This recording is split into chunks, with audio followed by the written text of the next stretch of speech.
ओम श्री विष्णवे नमः। आज निर्जला एकादशी व्रत के पारण में आप सुनेंगे तुलसी माता की कथा और आरती। एक बुढ़िया माई तुलसी जी को सींचती थी और कहती थी, हे तुलसी माता, सत की दाता, मैं तेरा बिरला सींचती हूँ। मुझे बहू दे, पीतांबर की धोती दे, मीठा मीठा गास दे, वैकुंठा में वास दे, चटक की चाल दे, पटक की मोत दे, चंदन का काट दे, रानी सा राज दे, दाल भात का भोजन दे, ग्यारस की मौत दे, कृष्ण जी का कंधा दे। तब तुलसी माता यह सुनकर सूखने लगी तो भगवान ने पूछा, हे तुलसी, तुम क्यों सूख रही हो? तो तुलसी माता ने कहा कि एक बुढ़िया रोज आती है और यही बात कह जाती है। मैं सब बात तो पूरा कर दूंगी, लेकिन भगवान कृष्ण का कंधा कहाँ से लाऊंगी? तो भगवान बोले, जब वो मरेगी तो मैं अपने आप कंधा दे आऊंगा। तू बुढ़िया माई से कह देना। जब बुढ़िया माई मर गई, सब लोग आ गए। जब माई को ले जाने लगे तो वह किसी से नहीं उठी। तो भगवान श्री कृष्ण एक बार 12 बरस के बालक का रूप धारण करके आए और बालक ने कहा, मैं कान में एक बात कहूंगा तो बुढ़िया माई उठ जाएगी। बालक ने बुढ़िया माई के कान में कहा, बुढ़िया माई, मन की निकाल ले, पीतांबर की धोती ले, मीठा मीठा गास ले, वैकुंठा में वास ले, चटक की चाल ले, पटक की मौत ले, कृष्ण जी का कंधा ले। यह सुनकर बुढ़िया माई हल्की हो गई। तो भगवान श्री कृष्ण ने उन्हें कंधा दिया और बुढ़िया माई को मुक्ति मिल गई। हे तुलसी माता, जैसे बुढ़िया माई को मुक्ति दी वैसी ही सबको देना। प्रेम से बोलिए श्री तुलसी महारानी की जय, भगवान श्री कृष्ण की जय। अब आप सुनिए तुलसी माता की दूसरी कथा। शिव पुराण के अनुसार पौराणिक समय में दैत्यों का राजा दंभ हुआ करता था। वह बहुत बड़ा विष्णु भक्त था। कई सालों तक उसके यहाँ संतान नहीं होने के कारण उसने शुक्राचार्य को अपना गुरु बनाकर उनसे श्री कृष्ण मंत्र प्राप्त किया। ये मंत्र प्राप्त करके उसने पुष्कर सरोवर में घोर तपस्या की। भगवान विष्णु उसकी तपस्या से प्रसन्न हुए और उसे संतान प्राप्ति का वरदान दे दिया। भगवान विष्णु के वरदान से राजा दंभ के यहाँ एक पुत्र ने जन्म लिया। इस पुत्र का नाम शंखचूड़ रखा गया। बड़ा होकर शंखचूड़ ने ब्रह्मा जी को प्रसन्न करने के लिए पुष्कर में घोर तपस्या की। तपस्या से प्रसन्न होकर ब्रह्मा जी ने उसे वरदान मांगने को कहा।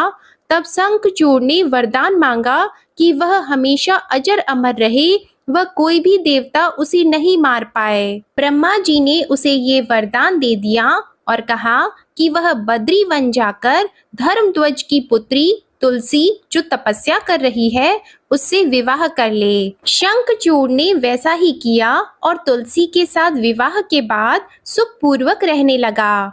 उसने अपने बल से देवताओं, असुरों, दानवों, राक्षसों, गणधर्मों, नागों, किन्नरों, मनुष्यों तथा त्रिलोकी के सभी प्राणियों पर विजय प्राप्त कर ली। वह भगवान श्री कृष्ण का परम भक्त था। शंखचूड़ के अत्याचारों से सभी देवता परेशान होकर ब्रह्मा जी के पास गए और ब्रह्मा जी उन्हें भगवान विष्णु के पास ले गए। विष्णु ने कहा कि शंखचूड़ की मृत्यु भगवान शिव के त्रिशूल से ही होगी, अतः आप उनके पास जाएं। भगवान से उन्हें चित्ररथ नामक गण को अपना दूत बनाकर शंखचूड़ के पास भेजा। चित्ररथ ने शंखचूड़ को समझाया वह देवताओं को उनका राज्य लौटा दे, परंतु शंखचूड़ ने मना कर दिया और कहा कि वह महेश्वर से युद्ध करना चाहता है। भगवान शिव को जब ये बात पता लगी तो वे युद्ध के लिए अपनी सेना लेकर निकल पड़े और दानवों में घमासान युद्ध हुआ, परंतु ब्रह्मा जी के वरदान के कारण शंखचूड़ को देवता नहीं हरा पाए। भगवान शिव ने शंखचूड़ का वध करने के लिए जैसे ही अपना त्रिशूल उठाया, तभी आकाशवाणी हुई कि जब तक शंखचूड़ के हाथ में श्री हरि का कवच है और उसकी पत्नी का सतीत्व अखंडित है, तब तक इसका वध असंभव है। आकाशवाणी सुनकर भगवान विष्णु वृद्ध ब्राह्मण का रूप धारण कर शंखचूड़ के पास गए और उससे श्री हरि कवच दान में मांग लिया। शंखचूड़ ने वह कवच बिना किसी संकोच के दान कर दिया। शंखचूड़ का रूप बनाकर तुलसी के पास गए शंखचूड़ रूपी भगवान विष्णु ने तुलसी के महल के द्वार पर जाकर अपने विजयी होने की सूचना दी। ये सुनकर तुलसी बहुत प्रसन्न हुई और पति रूप में आए भगवान का पूजन किया। ऐसा करते ही तुलसी का सतीत्व तो खंडित हो गया और भगवान शिव ने युद्ध में अपने त्रिशूल से शंखचूड़ का वध कर दिया। तब तुलसी को जब पता चला कि वे उनके पति नहीं हैं, बल्कि वे तो भगवान विष्णु हैं, तो क्रोध में आकर तुलसी जी ने कहा कि आपने छल पूर्वक मेरा धर्म भ्रष्ट किया है और मेरे पति को मार डाला। अतः मैं आपको श्राप देती हूँ कि आप पाषाण होकर धरती पर रहें। तब भगवान विष्णु ने कहा कि देवी, तुम मेरे लिए भारतवर्ष में रहकर बहुत दिनों तक तपस्या कर चुकी हो। तुम्हारा ये शरीर नदी रूप में बदलकर गंडकी नामक नदी के रूप में प्रस्तुत होगा। तुम पुष्पों में श्रेष्ठ तुलसी का वृक्ष बन जाओगी और सदा मेरे साथ रहोगी। तुम्हारे श्राप को सत्य करने के लिए मैं पाषाण शालिग्राम बनकर रहूंगा। गंडकी नदी के तट पर मेरा वास होगा। प्रेम से बोले भगवान विष्णु और तुलसी माता की जय। आइए अब सुनते हैं गरीब ब्राह्मण और तुलसी माता की कहानी। एक नगर में एक गरीब ब्राह्मण अपनी पत्नी के साथ रहता था। वो भिक्षा मांगकर अपना सारा जीवन गुजारता था और भगवान की पूजा में लगा रहता था। वह उतनी ही भिक्षा मांगता था जिससे उसके और उसके परिवार का पेट भर सके। उस नगर का राजा बहुत धनवान और ब्राह्मणों का आदर करने वाला था। राजा किसी भी ब्राह्मण को अपने महल से खाली हाथ नहीं जाने देता था। दूर दूर से ब्राह्मण राजा के पास आते और उसे मुंह मांगा दान देकर आशीर्वाद देते हुए चले जाते। एक दिन ब्राह्मण की पत्नी ने ब्राह्मण से कहा कि दूर दूर के ब्राह्मण राजा से मनचाहा दान लेकर चले जाते हैं और तुम यहाँ के यहाँ एक दिन भी राजा के पास नहीं गए। जन्म भर कंगाली कहाँ तक झेलूं? आज तुम जाओ और राजा से कुछ मांग कर लाओ। ब्राह्मण ने अपनी पत्नी को समझाते हुए कहा कि तू तो बावरी है, हमें धन की क्या जरूरत, हमें इतना तो मिल ही जाता है जिससे हम अपना पेट भर सकें, और राजा का धन अच्छा नहीं होता, वो हमें नहीं लेना चाहिए। ब्राह्मण की पत्नी जिद पर अड़ गई और बोली, मैं तुम्हारी एक भी बात सुनने वाली नहीं हूँ। कब तक हम कंगाली में जीते रहेंगे? तुम तो रोज माला लेकर बैठ जाते हो। अपने बच्चों को क्या खिलाएं और क्या पहनाएं? जब बच्चे दूसरे बच्चों को पहनते ओढ़ते और खाते पीते देखते हैं तो उनका मन भी ललचाता है। आज तुम राजा के पास जाओ, राजा बहुत भला व्यक्ति है, वो हमें जरूर मुंह मांगा दाम देगा। मजबूर होकर ब्राह्मण राजा के महल की ओर चल दिया, पर राजा उस समय महल में नहीं था। ब्राह्मण को वापस लौटना पड़ा। दूसरे दिन ब्राह्मण की पत्नी ने ब्राह्मण को फिर से महल भेजा, परंतु राजा फिर से महल में नहीं मिला। तीसरे दिन राजा महल में मिल गया और उसने ब्राह्मण का स्वागत किया और उसे आसन पर बैठाया और 2 दिन ना मिल पाने के लिए क्षमा भी मांगी। राजा ने कहा, मैं आपकी क्या सेवा कर सकता हूँ? ब्राह्मण ने कहा, जो मैं मांगू तो आप दे सकेंगे? राजा ने कहा, हाँ कहिए, मैं आपकी क्या सेवा कर सकता हूँ? ब्राह्मण ने निवेदन किया, महाराज मैं कुछ और नहीं चाहता, बस आप मुझे अपने पसीने की कमाई से 4 पैसे दान में दे दीजिए। ब्राह्मण की बात सुनकर राजा चौंक गया और सोचने लगा, खजाने में बहुत सारा धन पड़ा है पर मेरी मेहनत की एक कौड़ी भी नहीं है। राजा ने ब्राह्मण से कहा, आप मुझे 1 दिन का समय दें, मैं कल आपको आपका मुंह मांगा दान दूंगा। ब्राह्मण को जब खाली हाथ देखा तो पत्नी बोली, क्या हुआ? राजा ने कुछ नहीं दिया। ब्राह्मण बोला, राजा ने कल देने के लिए कहा है। ब्राह्मण की पत्नी सोचने लगी, शायद इन्होंने बहुत सारा धन मांगा होगा और राजा को इसकी व्यवस्था करने में समय लग रहा होगा, इसलिए कल बुलाया है। दूसरी ओर राजा ने अपने राजसी कपड़े बदलकर फटे पुराने कपड़े पहने और मजदूर जैसा भेष बना लिया। जब राजा की पत्नी ने देखा और कारण पूछा तो राजा ने सब कुछ बताया। रानी बोली, मैं भी आपके साथ चलूंगी। राजा के हाँ कहने पर रानी भी पुरानी साड़ी पहनकर आ गई। इस प्रकार राजा और रानी मजदूरी की तलाश में शहर निकले। लुहारों के मोहल्ले में जाकर राजा ने आवाज लगाई, किसी को मजदूर चाहिए? तो आखिर एक लुहार ने उन्हें बुला लिया, जो पहिए पर हाल चढ़ाने की तैयारी कर रहा था। उसने राजा से कहा, देखो तुम्हें पहले खलात धोखनी पड़ेगी और जब आग आ जाए तो उसके बाद घन पीटना होगा। फिर रानी की ओर देखकर कहा कि तुम्हें कुएं में से पानी लेकर हौदी भरनी होगी और कोयले वाले घर से कोयला लेकर भट्टी में डालना होगा। तुम दोनों को दिन भर में 2-2 आने मिलेंगे। अगर काम पसंद हो तो बोलो, नहीं तो अपना रास्ता नापो। राजा रानी लुहार के बताए काम को करने लगे। राजा खलात धोखने लगा पर उसे काम ठीक से नहीं हो पा रहा था। लोहार नाराज होकर राजा को ठीक से काम करने के लिए कहता, तो राजा जैसे तैसे अपना काम करने लगा। रानी भी कुएं से पानी भरकर लाने लगी। रानी के हाथ में फफोले हो गए। किसी तरह बड़ी कठिनाइयों से उसने पानी का हौद भरा। उसके बाद रानी कोयला लाकर भट्टी में डालने लगी। भट्टी में आग आने पर लुहार ने बाट भट्टी में से निकालकर पहिए पर जमाई और एक घन अपने हाथ में लेकर और एक राजा के हाथ में देकर कहा, देखो बारी बारी से घन इस पर पटकना, हाथ इधर उधर न हो पाए। राजा जोर जोर से घन पटकने लगा, लेकिन उसका निशाना ठीक नहीं बैठता। कभी घन हाल पर गिरता तो कभी पहिए पर। मजदूरों का ये हाल देखकर लुहारिन बड़बड़ाती हुई आई और लुहार से कहने लगी, तुमने कहाँ से ये नवसिखिए मजदूर काम पर लगाए हैं? इनसे काम नहीं होगा, ये मजदूर तुम्हारा सब काम बिगाड़ देंगे। राजा रानी उन दोनों की फटकार सुनते सुनते अपना काम मन लगाकर करते रहे। घन पटकते पटकते राजा का शरीर पसीने से तर हो गया और जोर जोर से सांसें चलने लगी। रानी भी पानी भरते भरते और कोयला झोंकते झोंकते थककर चूर हो गई। दोनों ने पूरे दिन बहुत मेहनत की। लुहार ने राजा रानी को 2-2 पैसे दिए, जिसे वो बड़ी खुशी से लेकर महल आ गए। आज उन्हें पता लगा कि मेहनत की कमाई कैसी होती है। राजा ने 4 पैसे अलग रख दिए और अगले दिन ब्राह्मण को बुलाकर उसे दे दिए। ब्राह्मण राजा को आशीर्वाद देकर घर लौटा और ब्राह्मणी से कहा, लो मैं राजा के हाथ से दक्षिणा ले आया हूँ।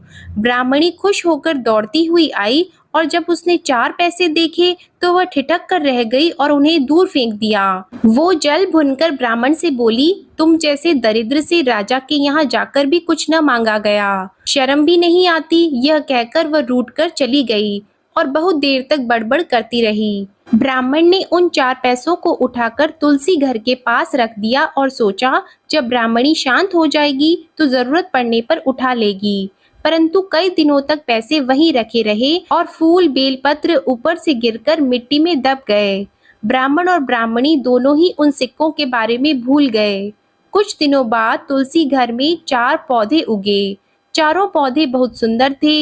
ये देखकर ब्राह्मणी रोज उनमें पानी डालती।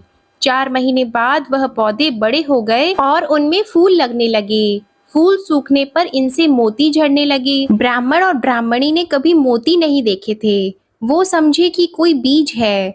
हर रोज कई फूल झड़ते और बहुत मोती पूरे तुलसी घर में बिखर जाते। ब्राह्मणी उन मोतियों को समेटकर घर के एक कोने में डाल देती। इस तरह वहां मोतियों का ढेर लग गया। एक दिन एक सब्जी वाली आई। ब्राह्मणी को सब्जी लेनी थी पर उसके पास पैसे नहीं थे। उसने सब्जी वाली से कहा, क्या तुम इन चमकदार चीजों के बदले सब्जी दे सकती हो? सब्जी वाली ने देखा तो वो पहचान गई कि ये तो मोती है। उसने खुशी खुशी ब्राह्मणी को उन मोतियों के बदले उसकी मनपसंद सब्जी दे दी। अब से हर रोज ऐसा होने लगा। ब्राह्मणी और सब्जी वाली दोनों खुश थे।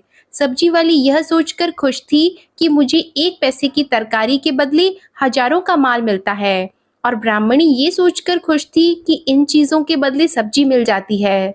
इस प्रकार कई महीने बीत गए। उधर राजमहल में कई राजहंस थे जो मोती चुगते थे। राजा का यह नियम था, जब राजहंस मोती चुग लेते थे, इसके बाद ही राजा और उनका परिवार भोजन करता था। एक समय बाद राजा का सारा धन उन मोतियों और दान देने में खर्च हो गया। अब राजा को मोती खरीदने के पैसे तक नहीं बचे। यह खबर पूरे नगर में फैल गई। ब्राह्मण और ब्राह्मणी को जब ये पता चला तो उन्होंने यही विचार किया कि राजा बहुत दानी और नेक दिल है। उसने अपना सब कुछ दान कर दिया, यहाँ तक कि शायद उनके पास खाने को भी कुछ नहीं है।